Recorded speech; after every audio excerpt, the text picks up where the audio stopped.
चित्तौड़ में ले रखा है, न कहीं बड़ी सालड़ी में ले रखा है, न कहीं कारुंडा में ले रखा है, न कहीं जयपुर में किसी कर्जा ले रखा है, तो उसको माफ करने की बात थोड़ी की थी।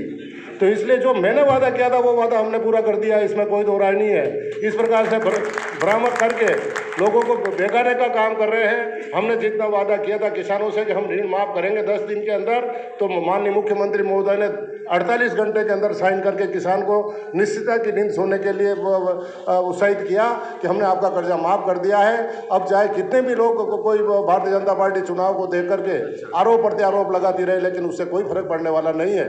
इसलिए आप सभी जागरूक किसान भी हैं और कार्यकर्ता भी हैं। आपसे ये निवेदन है कि आप पूरी ताकत के साथ इस प्रकार से भ्रांति फैलाने वाले लोगों से सावधान रहें और उनको मुंह तोड़ जवाब समय पर देने का प्रयास करें कि हमने तो जितना वादा किया था हमने पूरा माफ कर दिया है। कोई किसान के हमने आज जो राजस्थान सरकार के नियंत्रण में बैंक है, भूमि विकास बैंक और सीसी बैंक, उनका सब का ऋण माफ कर दिया है। बाकी है तो पंजाब नेशनल बैंक के बाकी है, एसबीआई के बाकी है, दूसरे कॉमर्शियल बैंक उनके बाकी है, प्राइवेट बैंक है उनके बाकी है। उनका हमने वादा जनता से नहीं किया था। अगर उसको माफ करना है तो प्रधानमंत्री जी को 3 चिट्ठियाँ लिखी है मुख्यमंत्री महोदय ने।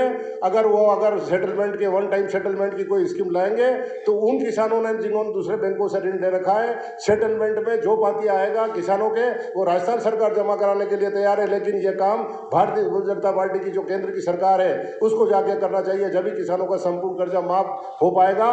हमने जितना वादा किया था वो हमने अपना वादा पूरा कर दिया है।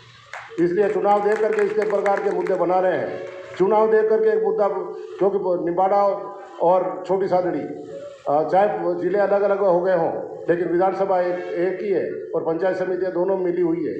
पिछले दिनों एक घटना हो गई, एक सरपंच साहब कहीं रास्ते में आते दुर्घटना से उनकी डेथ हो गई और नदी में गिर गए। वहाँ से लाश उठा करके ले जा करके प्रधान पति के घर के बाहर स्कूल है उसमें रख दी और बाद में सूचना कर दी कि तो रात को प्रधान के यहाँ आया था और इसने खाने में क्या खिलाया, इसने मारपीट करके इसकी हत्या कर दी। 5 दिन तक प्रधान के पति को थाने में बिठा के रखा, तो भी कांग्रेस के किसी साथी ने उसका विरोध नहीं किया कि आप निष्पक्ष जांच कर लीजिए। हत्या सर के मामले में कोई कांग्रेस का कार्यकर्ता किसी के साथ नहीं देगा, इसमें कोई दो राय नहीं है। करोड़ी लाल मीणा भी आए, करोड़ी लाल मीणा को भी बैठ के समझाया, उनके भी बात समझ में आई। ये सब करतूतें भारतीय जनता पार्टी के कार्यकर्ताओं की थी। क्या सरपंच का एक्सीडेंट तो कहाँ हुआ, दुर्घटना कहाँ हुई, मरा कहाँ, और रात के अंधेरे में जब ठंड इतनी थी ले जाके सरपंच के प्रधान के घर के पास जो स्कूल था उसमें डेड बॉडी को सुला दिया और उस पर हत्या का आरोप लगाने का प्रयास कर रहे हैं। ऐसे लोगों से सावधान रहने की आवश्यकता है। रात को